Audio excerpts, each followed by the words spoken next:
Take a brilliant, capable base model, one that can code, reason, and write with real spark. Now put it through alignment to make it safe and helpful, and something subtle happens. It might get a little more cautious, a little more verbose, a little quicker to refuse perfectly harmless requests, and a touch less creative. That quiet loss of raw ability is the alignment tax, the price you sometimes pay for making a model behave. And the big question in modern AI is how to make that tax as small as possible. Let's break it down. So what's really the tension here? Here it is side by side. Push alignment as hard as you can and you do get a safe, obedient model, but often at a cost.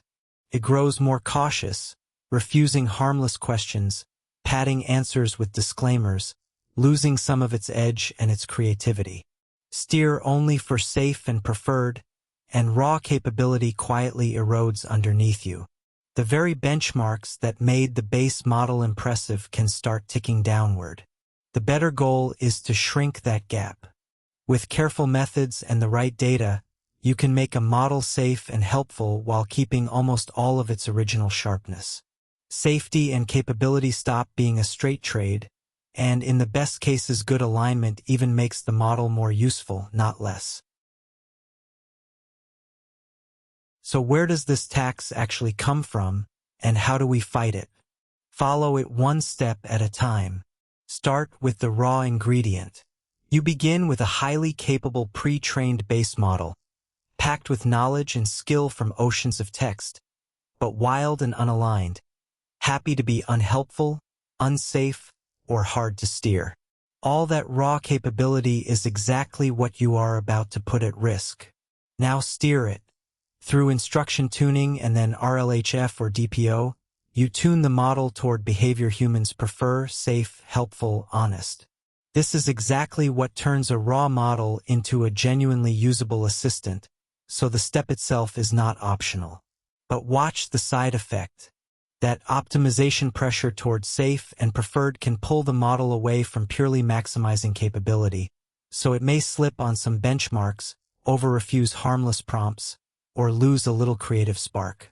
That slippage, the gap between what the base could do and what the aligned model actually delivers, is the tax. Finally, fight back. You shrink the tax with better methods and data, careful RLHF or DPO instead of crude tuning, and by mixing capability and pre-training data back in during alignment so the model stays safe without going dull.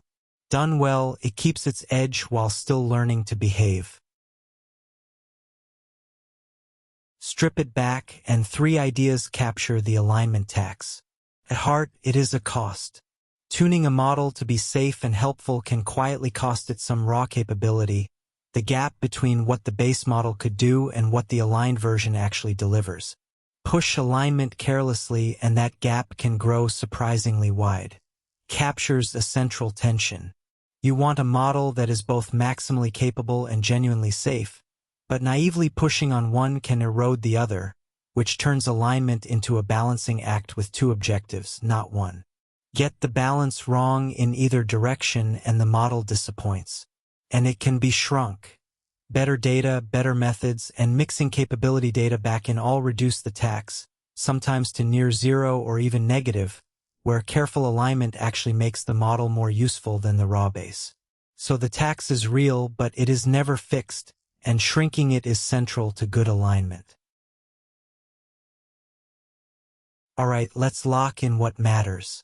The alignment tax is the capability a model can lose when tuned to be safe and helpful. It captures the trade-off between making a model behave and keeping it as sharp as its raw base. It shows up as over-refusal, verbosity, blandness, or small drops on capability benchmarks after tuning. Better data, better methods, and mixing capability back and shrink it, sometimes to nearly nothing. If this way of explaining AI clicks for you, there's a whole lot more waiting at standarity.com. Come say hi.